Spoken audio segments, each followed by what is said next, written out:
Welcome back to Coaching in the Car.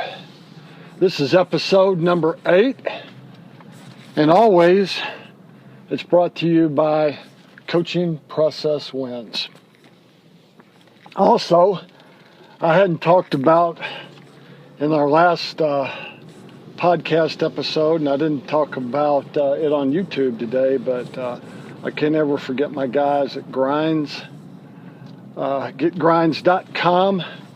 You know, these guys have a great mission to help coaches kick the can. And it's flavored coffee grinds. Equals about a quarter cup of coffee. And you put it between your cheek and gum, and it's relaxing. It gives you that fixation. And I'm not going to coach again without it. So getgrinds.com. Don't forget to get your 15% discount if you type in, when you go to the website and order, 15% off of any order if you put in Coach's Choice 15. So let's get on with Coaching in the Car, episode 8. I look forward to this every day that I do it.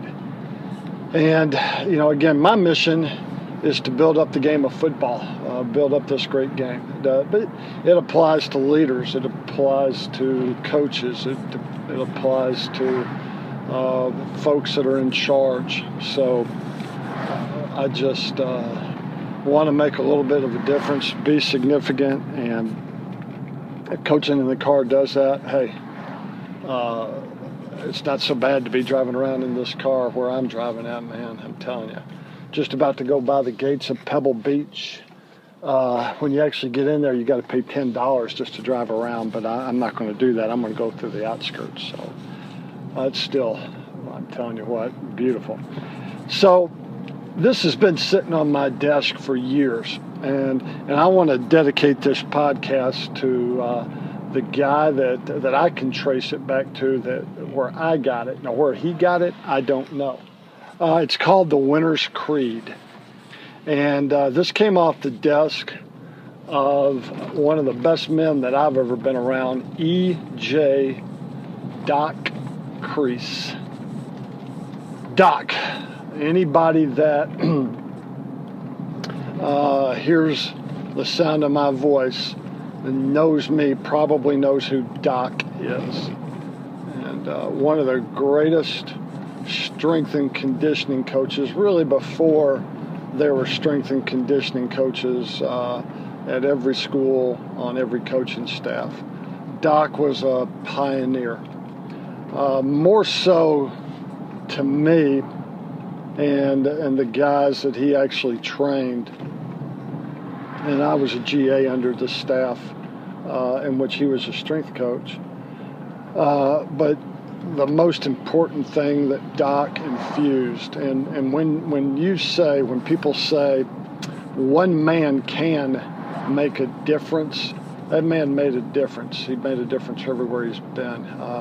He started out at Vanderbilt University, then went to Middle Tennessee State University, then got an opportunity to go out to Colorado, and it was there under a great run with Coach McCartney, and then the last stop that I know Doc was at UCLA. And Doc's done several things since, but one thing I know, he never stops being a great human being. What made him a great human being? He was a positive human being. In the face of adversity, in the face of heartbreak, in the face of discouragement, he beat them all up and always faced the world headlong, chin up, man, as a positive force. And that affected, believe me, that affected everybody he was around. This sat on his desk, the Winner's Creed. And I want to take it point by point because there is so much here. I'm also going to put it on our Twitter at Process to Win. And if anybody ever wants a copy of it, if I could pass this around to any coach, any leader, man, I'll be glad to. Let's get into the Winner's Creed. It starts out, people are unreasonable, illogical, and self-centered. Love them anyway. If you do good, people will accuse you of selfish, ulterior motives. Do good anyway. If you are successful, you will win false friends and true enemies. Succeed anyway. I'm going to stop at a few of the points. Some of them are very self-explanatory and they're so well stated they don't really need any of my explanation. But let's land there. You know, if you're striving to be successful, if you're striving to make a difference, if you're striving to go forward, some people you're just going to piss off. A lot of times passionate people create an environment where it's polarizing. There's two camps.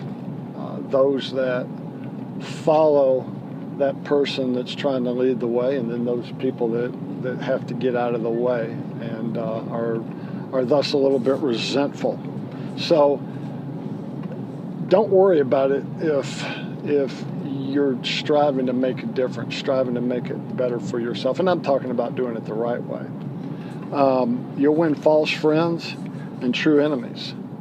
I think it was President Truman that said, and I'm not saying this in the correct way, I don't want it to be said that everybody liked me. If I ever did anything in the world that made a difference, it's going to piss some people off. And you just can't please them all. So that was a very butchered quotation by President Truman. But you get the point. You can win those false enemies, those or true enemies, just because you're striving and success happens. Succeed anyway. Let's go on. The good you do today will be forgotten tomorrow. Do good anyway. Honesty and frankness make you vulnerable. Be honest and frank anyway. I mentioned this in another podcast. In the annals of leadership, in the annals I know because I follow it closely in football, a common thread that runs throughout great leaders, great coaches, accomplished people is they were honest and they were frank. You usually knew to a fault where you stood with them. They told you when you were getting the job done and they told you when you weren't getting the job done. And people that were under these great leaders always appreciated it. Yeah, I mean, an honest comment here and there is going to sting sometime. If the shoe fits, wear it. But a common thread is that frankness, that courage to be honest. And great leaders are respected for that. Make no mistake about it.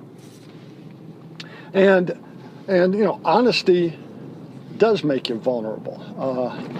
I know this, the people that I pay the most attention to, and this is a fault of mine, is sometimes being transparent to the point where you are vulnerable.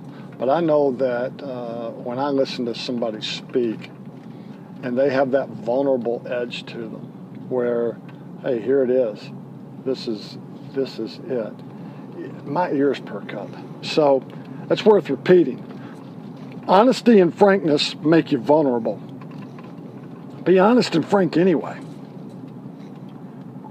Next, the biggest people with the biggest ideas can be shot down by the smallest people with the smallest ideas. Think big anyway.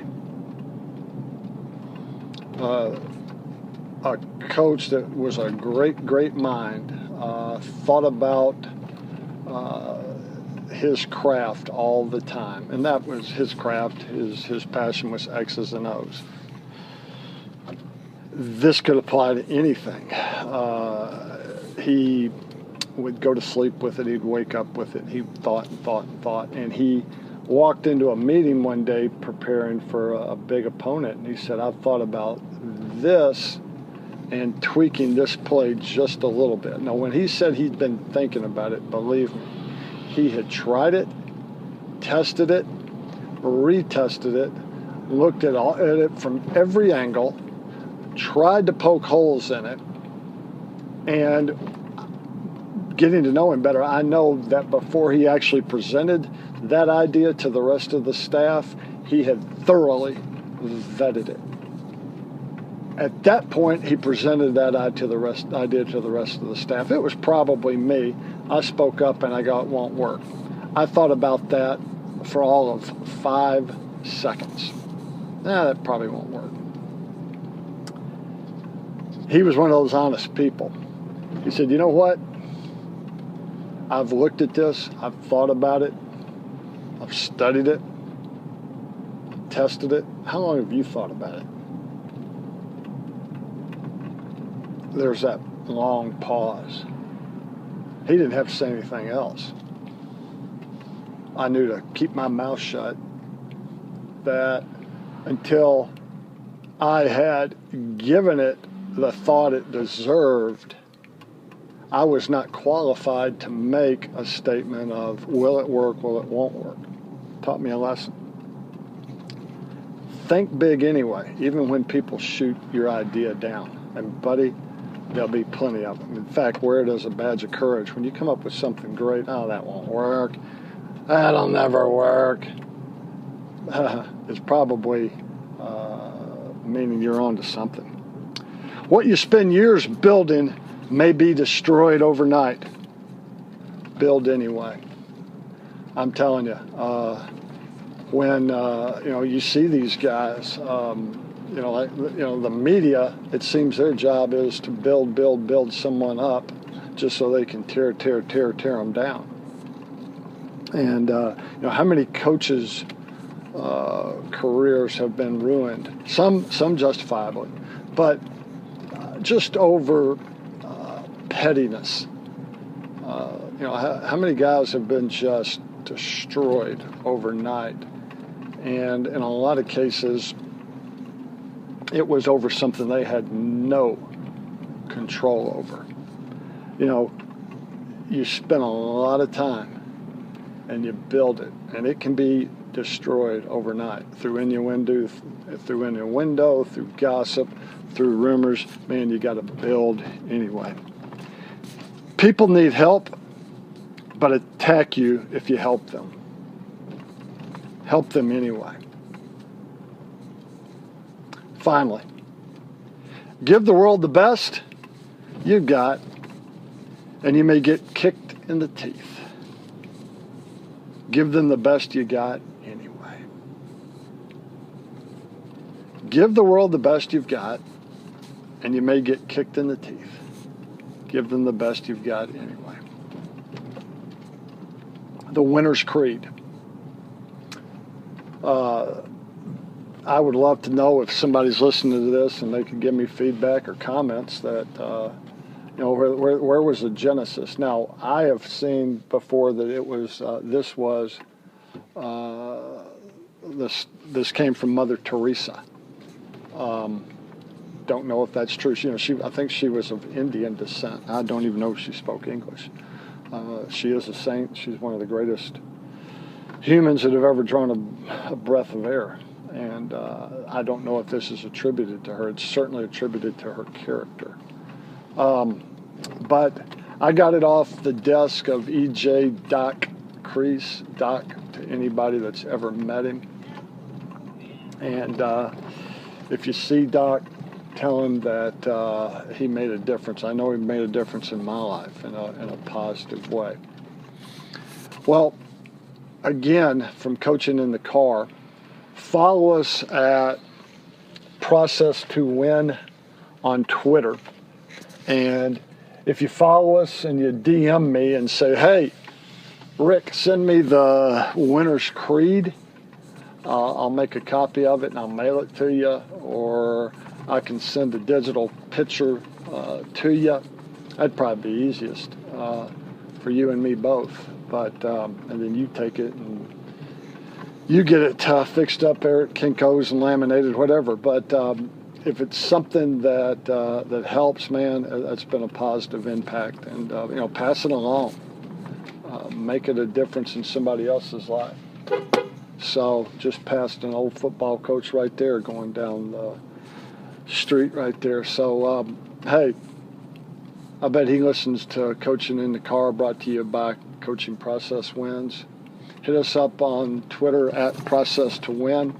Remember my guys at Get Grinds Coffee Pouches, getgrinds.com. Until next time, I hope you enjoyed episode 8 of Coaching in the Car. Adios.